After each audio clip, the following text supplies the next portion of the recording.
Oprah Winfrey did not become a billionaire by acting, singing, or getting paid per appearance.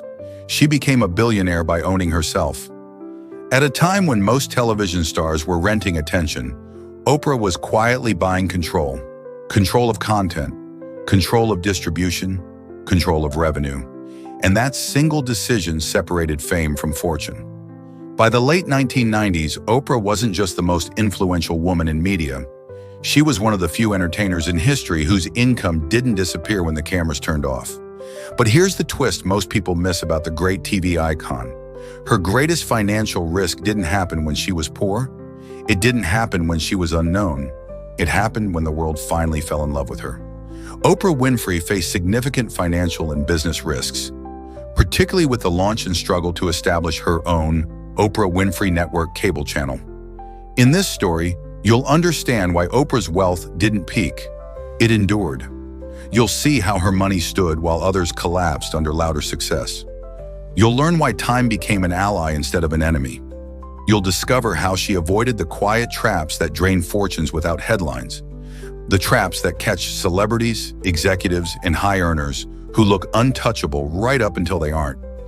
You'll see how earning millions can still lead to fragility when ownership is missing. You'll understand why income without assets is just momentum waiting to run out. You'll learn that there's a difference between being rich for a season and being secure for a lifetime. You'll watch how Oprah stepped away from the deals that felt good in the moment, but would have cost her control later. You'll learn why she chose durability over excitement and structure over applause.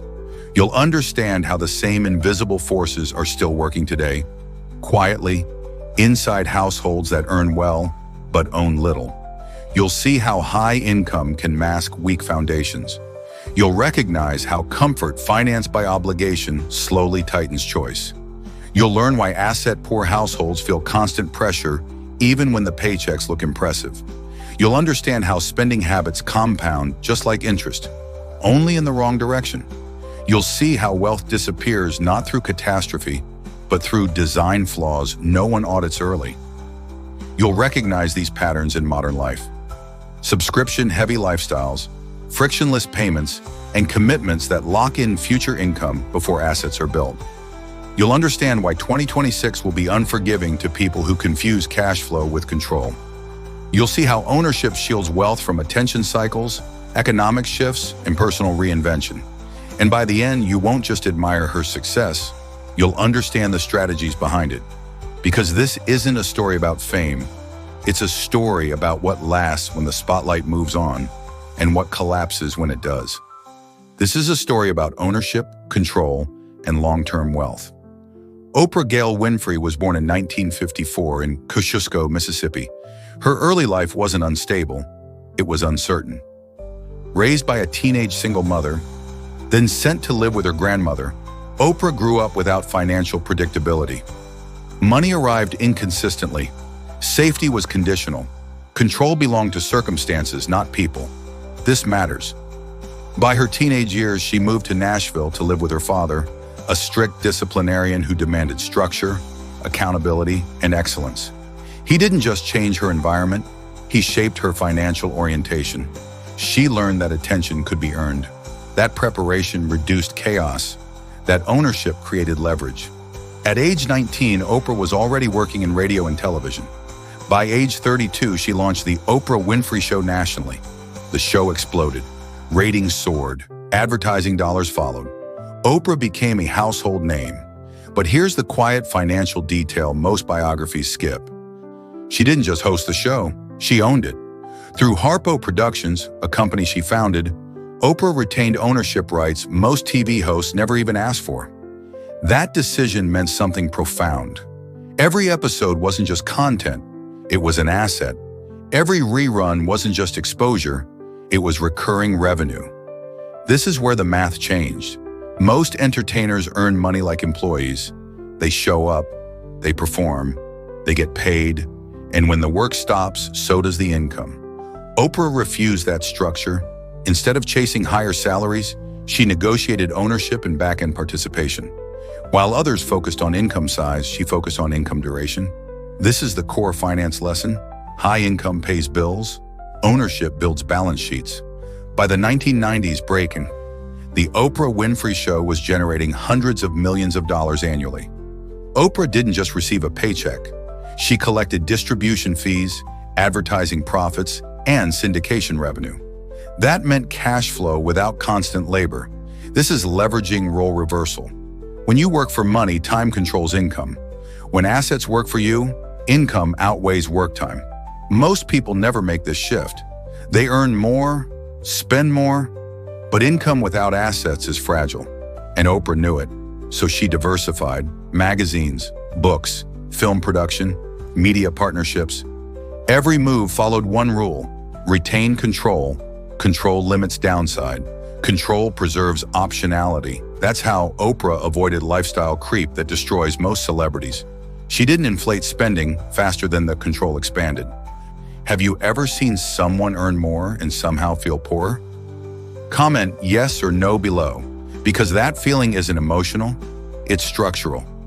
By the early 2000s, Oprah was already one of the richest women in entertainment. Then she made a move that shocked Wall Street. She launched the Oprah Winfrey Network, an American multinational basic cable television network, which launched on January 1st, 2001. This was not a guaranteed win. The network struggled at launch. Ratings were weak, losses mounted. Critics doubted her business instincts. This is where most people quit, because early failure feels like identity damage. But Oprah didn't abandon the project. She restructured leadership, changed programming strategy, and refocused content. Here's the finance truth hiding here. Turnarounds aren't emotional. They're operational. They don't begin with motivation. They begin with structure. They don't start with hope. They start with decisions that feel boring and uncomfortable. Real turnarounds happen when systems change before feelings do. When spending is audited, not justified. When revenue is stabilized, not celebrated. When obligations are renegotiated, not ignored. Emotion reacts to pressure. Operations remove it. That's why lasting recovery never looks dramatic in the beginning. It looks quiet, measured, unimpressive. But over time, those quiet changes compound. And compounding is how control is rebuilt, permanently. She didn't just explode overnight. She stabilized first. And that's where most people lose patience. She didn't go viral. She found her footing, and that's where real money begins. She didn't chase hype. She built originality that created real value. She confirmed that survival always comes before dominance. Her growth didn't come from chasing excitement. It came from building stability first, then letting scale arrive naturally. While attention drifted in cycles, she stayed put, focused, consistent, unwilling to abandon the long game just because the noise moved elsewhere. She understood something most people learn too late. Patience isn't waiting, it's positioning. Years of scarcity didn't dilute her values. They sharpened them. They taught her to respect durability over drama. She never confused salary with security. She knew paychecks stop the moment performance stops. But ownership keeps working long after effort fades. That's why control mattered more than popularity. Popularity rises fast, but it collapses just as quickly. Control survives cycles that crush applause-driven success. She never mistook visibility for power. Short-term attention looked impressive, but it never protected the future. That's why billionaires don't wait to be paid. They take ownership. When Forbes eventually counted her wealth, it wasn't measuring camera time or cultural relevance. It was measuring equity and ownership. Her stakes grew quietly while fame negotiated relevance year after year. She didn't rely on performance alone. She positioned herself where markets reward leverage, not effort. She understood permanence isn't personality-driven. It's structurally designed. Fame demanded constant renewal. Ownership renewed itself. Attention aged fast. Assets aged well. Because when you own the platform, you don't chase the spotlight. The spotlight becomes optional. Compounding never applauds, it accumulates. That's why so many celebrities disappear while owners endure. Being known feels powerful. Being protected lasts longer. When trends exited, what remained wasn't noise. It was structure. Her wealth never needed announcements. Quiet systems carried it forward. Because lasting money is built where no one is watching. Popularity feels powerful. until it expires. What lasts doesn't fade, it deepens. That's the difference between momentary influence and structural wealth. That's why fame fades, and that's why ownership compounds. And if you believe wealth should outlive attention, comment yes below. And if you already have a role model who built something that lasted, drop their name in the comments.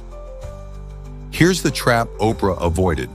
Most high earners don't fall apart because they lack money. They fall apart because money arrives before structure does. The raise comes first. The upgrades follow. A better home, a nicer car, subscriptions that feel small on their own but permanent together. Nothing looks reckless. Everything looks deserved. Debt doesn't arrive loudly. It arrives dressed as comfort. Monthly payments blend into routine. Cash flow feels fine until it isn't. And by the time pressure shows up, the lifestyle has already locked itself in. Oprah moved in the opposite direction. As her income grew, she slowed down instead of speeding up. She built control before expanding consumption. She treated new money as responsibility, not permission. She understood something most people never do. The danger isn't spending more, it's committing early. Once obligations are fixed, freedom shrinks. Once comfort is found, choices narrow. So she resisted the urge to match success with excess. She avoided letting convenience turn into dependency. She refused to let debt pretend it was a reward. Instead of expanding her lifestyle, she strengthened her foundation. Instead of chasing unnecessary lifestyle upgrades, she maintained modesty. Instead of letting income lead behavior, she let structure lead income. That's why pressure never owned her. That's why cash flow stayed optional. That's why growth didn't turn into fragility. Lifestyle creep feels harmless because it moves slowly, but wealth is lost quietly, not suddenly. Oprah understood that early. And that's why she never needed to escape the trap. She took control of it. She built behavioral guardrails. She limited dependency. She diversified revenue. She avoided revolving obligations. Credit cards didn't own her future cash flow. Interest didn't compound against her identity. Most people never see this. They assume wealth comes from spending confidence. It doesn't. It comes from payoff sequencing. Owning first, consuming later. Smart money users leverage credit strategically. Others get leveraged by it. Which one are you building toward in 2026? Predict your habit below. Not your goal, your habit. Oprah Winfrey didn't become a billionaire by accident. She became one by refusing to confuse income with security. She understood something most people never do. Money doesn't reward talent alone. It rewards structure. She didn't wait for money to show up. She designed pathways that forced it to arrive on schedule. She understood early that sleep should never pause income because pauses create dependency. She knew applause felt good, but control pays better when attention moves on. She rejected contracts that looked flattering, but quietly capped her future. She learned that exposure without ownership is just unpaid marketing for someone else's balance sheet. She chose structures that worked in silence instead of fame that demanded constant noise. She built revenue that returned monthly, not excitement that vanished weekly. She made sure every success left behind something tangible. A right, a stake, a claim. She treated every deal like infrastructure, not an event. She understood that one-time wins feel heroic, but recurring systems feel boring, and boring is where wealth hides. She saw early that most people chase moments, promotions, headlines, applause, while real money compounds quietly inside routines no one brags about. She refused to bet her future on popularity because popularity forgets fast and forgives nothing. Time, on the other hand, never renegotiates, so she stopped fighting it and started using it. Visibility never fooled her. Being seen wasn't the same as being valuable, and she built accordingly. Control turned risk into math instead of emotion, and math doesn't panic when markets shift. Freedom, she learned, wasn't about having endless options. It was about never being forced into bad ones. That's why she chose slow, durable cash flow over fast paydays that cracked under pressure. She built systems that could make mistakes without collapsing, structures that didn't require her presence to stay alive. She understood anything that demands constant attention eventually becomes a burden. So she designed her money to function even when energy faded, health shifted, or relevance cooled. The decisions looked conservative to outsiders, but time proved them unstoppable. She knew wealth doesn't grow from effort alone. It grows from outcomes that repeat without asking permission. And she refused to let income outrun control, because speed without structure always breaks. Most people don't lose money from bad luck. They lose it from bad design, from lives that require constant showing up, constant feeding, constant pressure. She stepped away from that path early. She replaced hustle with leverage before hustle extracted its cost. She treated contracts like blueprints, not compliments. She measured success by durability, not excitement. She avoided building a lifestyle that needed constant maintenance. What she built could stand quietly without defending itself. She didn't just earn, she positioned. She didn't just grow, she stabilized. She didn't just succeed, she lasted. And that's why decades passed without erasing what she built. Because collapse doesn't come from lack of talent. It comes from weak structure. Because fame fades faster than systems fail. Because attention leaves before bills do. Because money respects design more than intention. Because wealth survives only when it's engineered to. This story isn't about a celebrity. This story is about how money behaves when it's built correctly. This story is about financial architecture. If this story made you rethink income, ownership, or the way you define success, share it with someone who needs that perspective. We post real finance stories every single day. Stories that protect your future decisions, not just entertain you. Subscribe so you never miss the next one that could save you money or help you make smart money decisions. And remember this, fame makes you visible. Ownership makes you wealthy. Subscribe, hit the like button and drop your comment. Catch you in the next story.